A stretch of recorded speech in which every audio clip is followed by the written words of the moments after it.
حديث نمبر 957 عن أبي الدرداء رضي الله عنه قال سمعت رسول الله صلى الله عليه وآله وسلم يقول إن اللعانين لا يكونون شهداء ولا شفعاء يوم القيامة.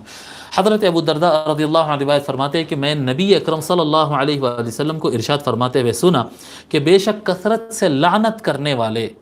دوسروں کو ہلاکت کی دعوت، بد دعا دینا، اللہ ان کو غارت کرے، ان کو ہلاک کرے، ان کو برباد کرے، اس پر لعنت ہو، اس پر فلاں ہو، جو لعنت کثرت سے کرنے والے ہوتے ہیں وہ قیامت کے دن نہ وہ گواہ ہوں گے، نہ وہ قیامت کے دن شفاعت کرنے والے ہوں گے.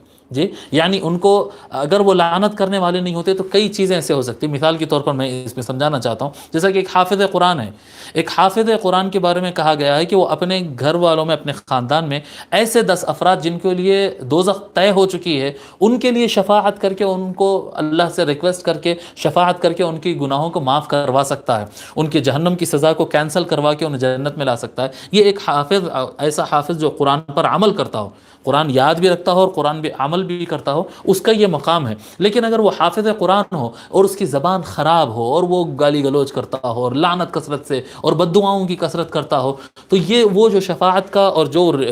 اس کا جو موقع، اس کو گواہی دینے کا اور ریکویسٹ کرنے کا جو موقع تھا، وہ اس سے زائل ہو جاتا ہے، اس کے اس گناہ کی وجہ سے، اس کے اس گناہ کی وجہ سے. تو ہر آدمی کو کسی نہ کسی لیول پہ جانے کے بعد کچھ ریکمنڈیشن کرنے یا کسی کے لیے بھلی گواہی دینے کی گنجائش رہتی ہے، لیکن اگر وہ اپنی زبان کو خراب رکھے اور لوگوں کو بد دعا دینے اور لعنت بھیجنے والا اگر بنا رہے، تو ایسا فرد سے وہ اتھارٹی اور وہ آپشن جو اس کو دیا جاتا ہے قیامت کے دن، وہ کینسل کر دیا جائے گا. پوچھے گا کہ مولا میں تو یہ درجے پہ تھا، مجھے تو یہ آپشن میرے پاس رہنا چاہیے تھا، میں تو یہ کرنا چاہیے تھا.